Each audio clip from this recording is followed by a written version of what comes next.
Thanks, Jonathan. Thanks for having us here. It's a very important meeting at this particular time when you look at the current situation in Ireland and an awful lot of talk now going on about neutrality in particular.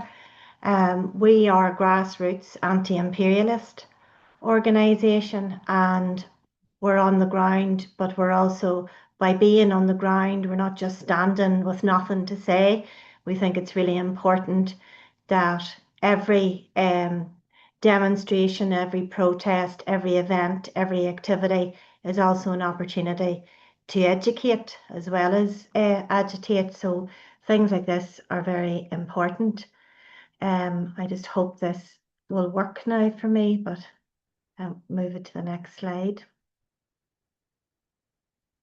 Oh. Can everybody see that screen?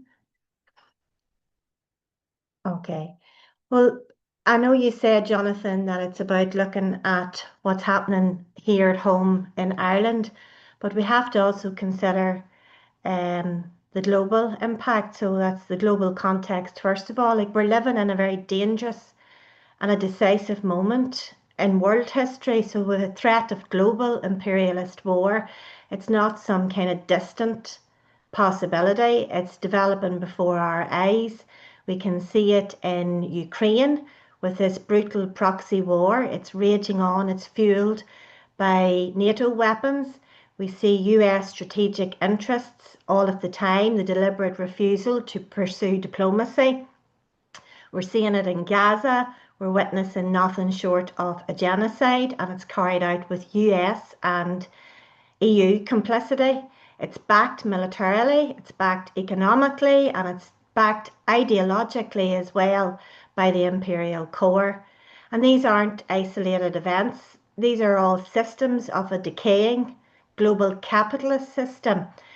And the dominant imperialist power, chief among them, is the United States. And they seek to preserve their hegemony by any means necessary. And also, I suppose, when I was looking back at this just before we got started, what's missing there now is Azerbaijan and Albania as well. You know, should probably be on this slide here when we're looking at the global context right now. So then that takes us to Ireland, which is what, you know, as anti-imperialists, we have a long tradition of anti-imperialism, of revolutionary anti-imperialism. And you have to kind of say, well, where is it? Has it gone? Is it completely dissipated? How come there's this race to militarization, given the fact that we have 800 years or more of historical resistance? So here we are in Ireland. It's been dragged into the war drive through a systemic and accelerating process of militarization. And it's kind of largely hidden from public debate, particularly at the minute, because there's this rush right now to dismantle the triple lock without any kind of consultation, without even the people, I would say, realizing.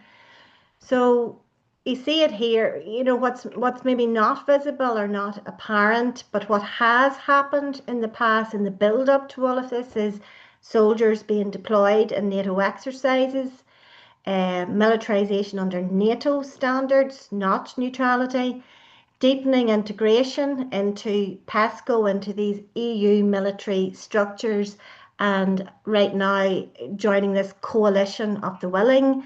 And then, of course, there are the more overt examples that I think people can easily recognise. Shannon Airport is one, Aldergrove in the north. You know, we're talking about north and south here, and it can be confusing. We'll talk about that in a wee while as well, about the differences and what we need to do collectively. And then there's this, you know, insidious preparation for imperialist wars, and it's not about defence at all, even though defence is the term that is used to manufacture consent for Ireland's sort of quiet betrayal of its revolutionary history and independence. So this isn't just a one-off moment, it's part of this long-standing pattern.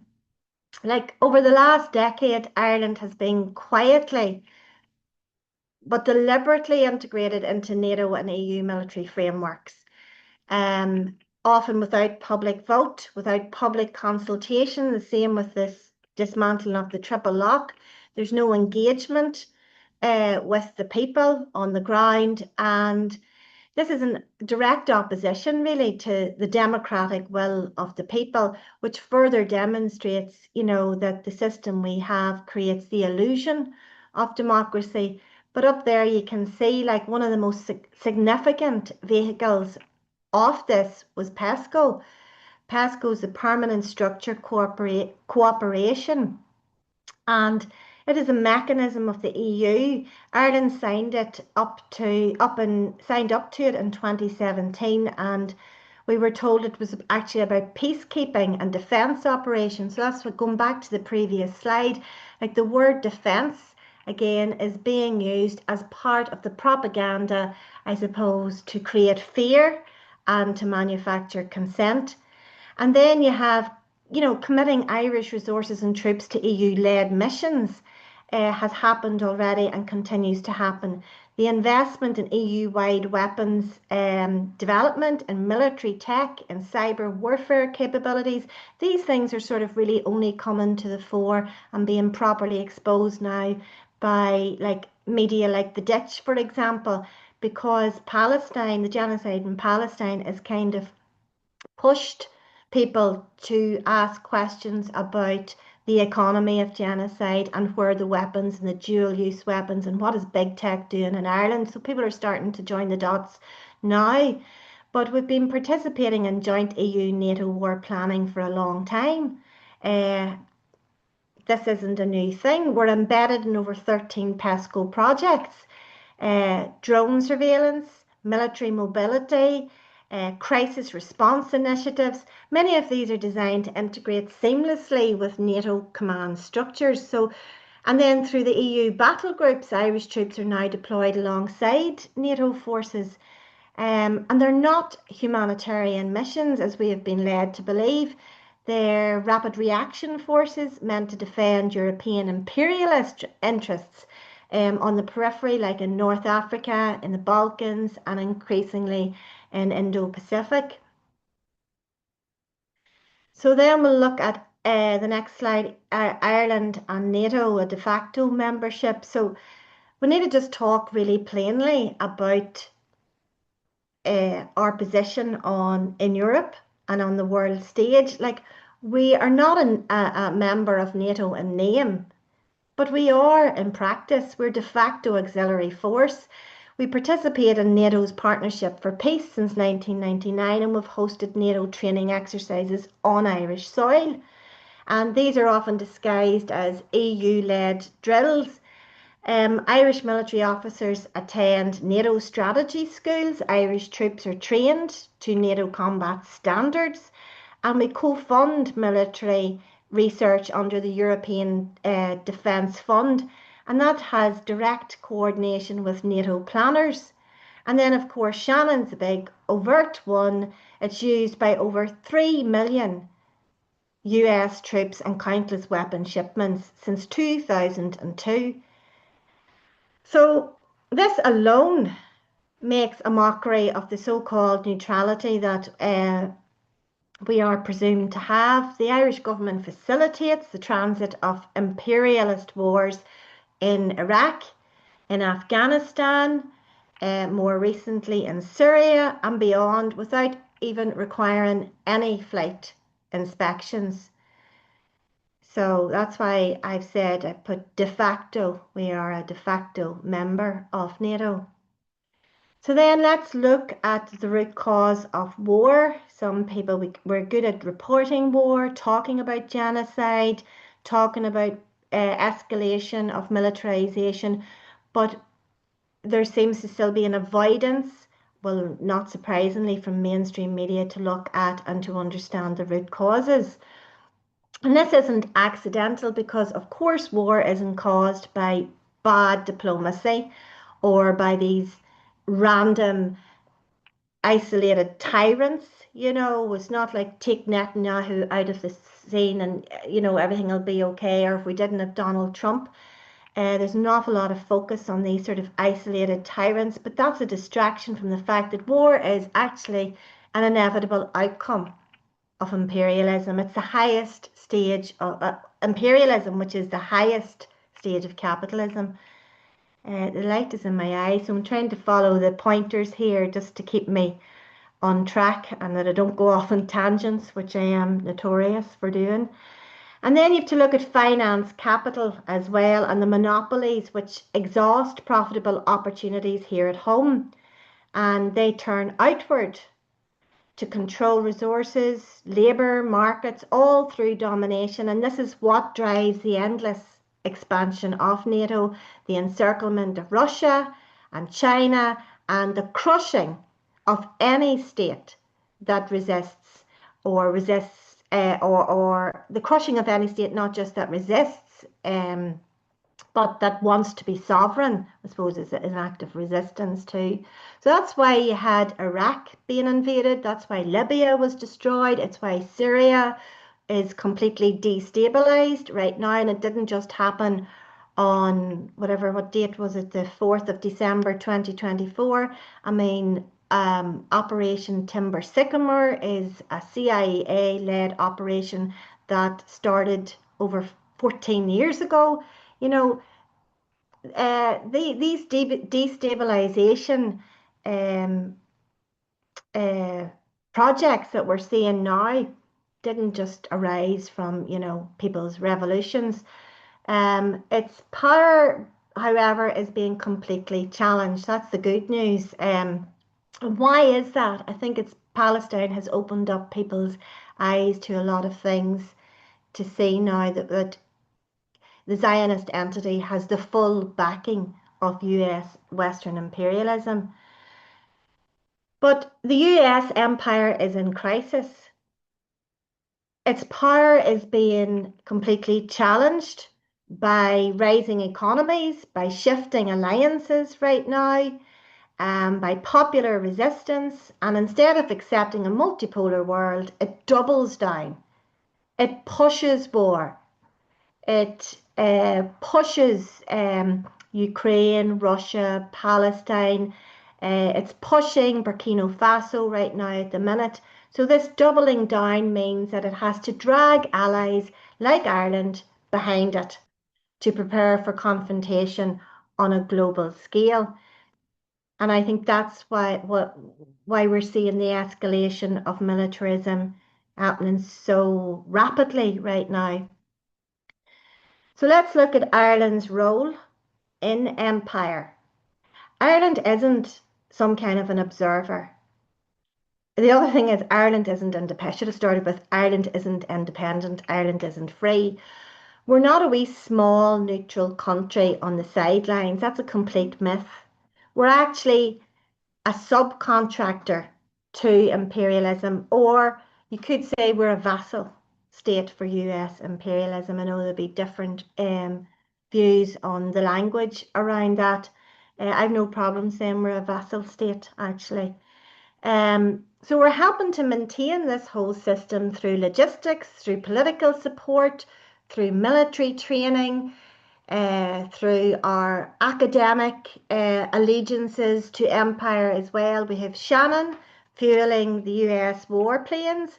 We have PESCO building EU NATO firepower with Irish troops deployed under NATO command, with Irish politicians completely aligned with US EU foreign policy, including support for the war in Ukraine and silence complicity in Gaza. So I would even say we're not just complicit.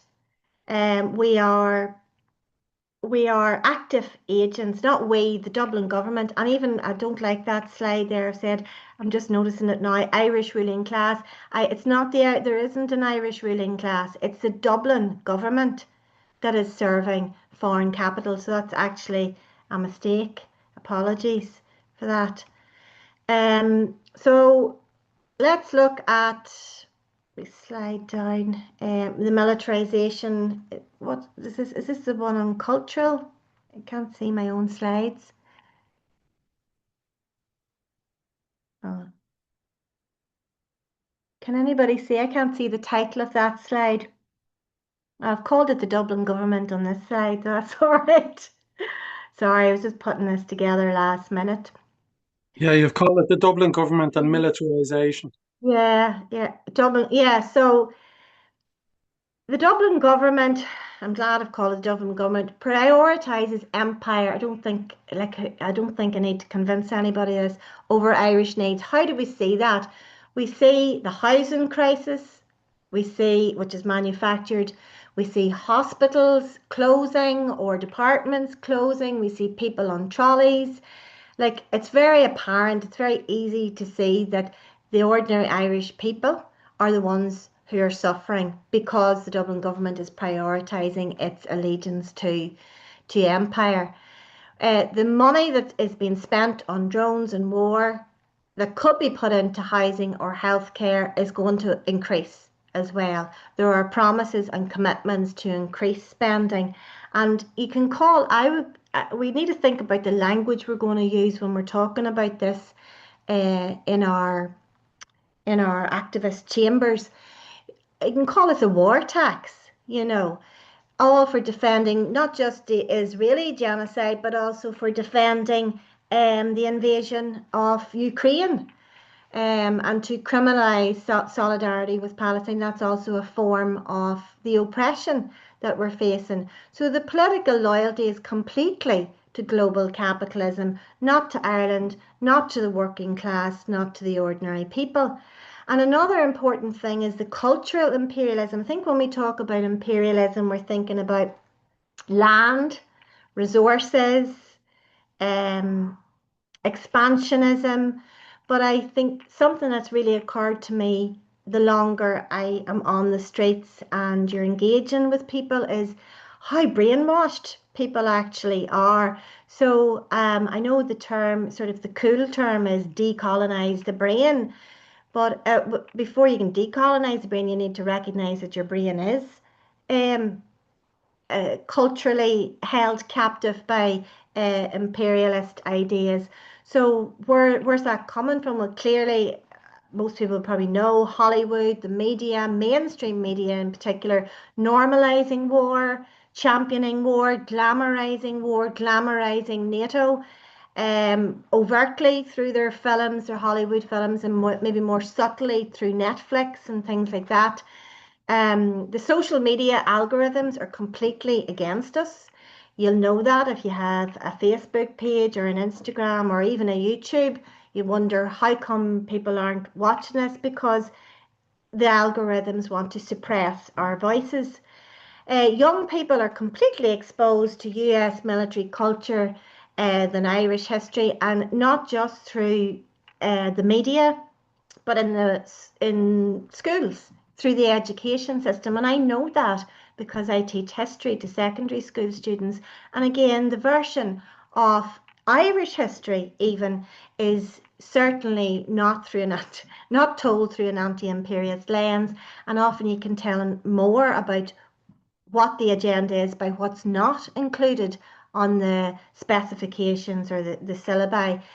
Um, then you have the ideological pacification, masking imperialism as modernity. We're moving. Moving with the program, and it is just the way it is. Sort of the normalization of the modern world. But what's even shocking, and it came to our attention in the Neutrality Roadshow, was that we started to notice, or I even became far more aware of the advertising for the drive to militarisation and who's been targeted. And in one of the Neutrality Roadshows, they went down to a school down, I think it was in Cork or Kerry, and on the careers notice board, there was the advertisement advertising sign up, recruit, and all the perks that go with joining the Irish Army. But it seems to be, and this would be a great PhD research project, I think. It seems to be very much targeted in working class areas because I see it. I work in two different schools, and in one particular school, which is a day school, I've seen that narrative and that push far more overtly than in the all girls school that I work in up the road, which is in a much more um, privileged area, or whatever way you want to call it. So, this cultural imperialism and consent is also maybe a more insidious way of the escalation or the drive to militarization. So then we need to look at what is neutrality and how does it differ from anti-imperialism.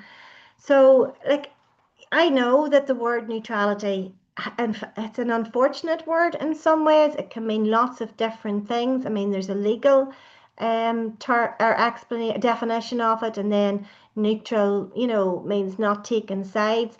So the ambiguities around the term are confusing or can create confusion.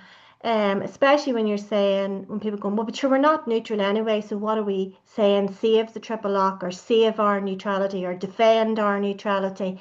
And I get that. But this military neutrality, the tiny shreds of neutrality, that are semblance of neutrality that we have left, will be completely eroded with the government's intention to take away the UN mandate for military neutrality. But I don't think we should shy away or disown, or completely say, oh, there's no neutrality to defend. I think the issue of neutrality, gives us the opportunity to talk about sovereignty. What is anti-imperialism? It always means siding with the oppressed, obviously fighting the system that causes war. So I don't think we can really, that leads me from sovereignty to anti-imperialism. I don't think we can fight for sovereignty, or demand sovereignty, or have a campaign for sovereignty if it's not anti-imperialist. And I think the understanding around anti-imperialism is growing, but it needs to be developed. Neutrality without anti-imperialism isn't going to work, because that enables empire, and true peace requires revolutionary anti-imperialism. Again, you can have peace deals and the semblance of peace, or peace agreements, but it doesn't guarantee justice, like as we can see from the situation in the north, in the occupied 6 counties. So of course the big question is, what can we do? Am I okay for time? Sorry. What are we going to do about this? I always say educate to agitate. There's no point educating without empowering others to agitate as well. But where do we educate and where do we agitate is the important thing. So in our unions, clearly, in our communities, in our campuses, in our schools, in our workplaces, and what are we agitating against? Well, we need to start talking about PESCO, we need to start talking about NATO, we need to start to talk about Irish complicity or active participation in genocide. We need to use language properly as well. We need to organise direct action. We need to shut down Shannon, to expose military recruitment, and to block the war profiteers like they have been doing in some of the ports more recently in Italy a couple of days ago. But workers need to be empowered, and they need to be supported to do that. And we know with the State of the Unions, like that's not easy, but again, we have to apply pressure as workers in these spaces. We also need to build revolutionary clarity that fights against militarization as a broader class struggle. So if we do not unite the working class, this becomes a very, very narrow, small, another kind of single issue item.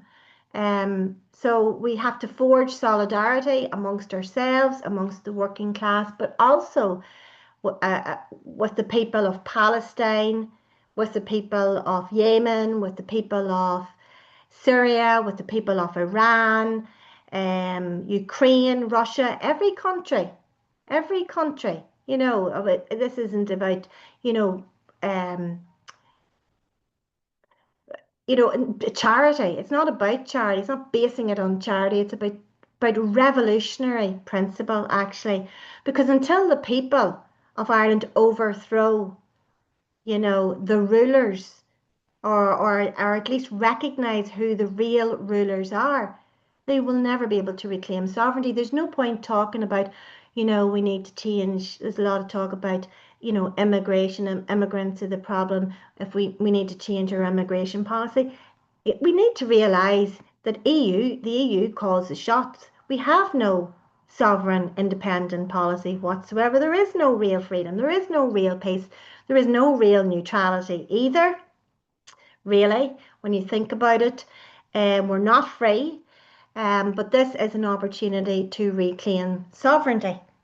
And we have a great banner that we took out. We've taken it out on a few occasions. Sammy had it out last night at the demo at the Spire. We serve neither King, Kaiser, nor Zionism. We actually had it at the British Embassy, and I think it was very, very well received. We serve neither NATO nor EU. Who do we serve? We have to know who we serve. We serve each other, the working class. And this fight is for peace, but it's also a fight for socialism. And we cannot shy away from that word either. You can just go, we're anti-imperialist, we're anti-fascist, we're anti-capitalist. What are we for, as well as what are we against? So the cause of Ireland, as James Connolly said, is the cause of Labour. And the cause of Labour is the cause of Ireland. And we have to also add to that the cause of Ireland is the cause of anti-imperialism. So, Gora Mila Mai Aguf, that's all I have to say for now. That was a bit of a race, but I hope I did okay for time.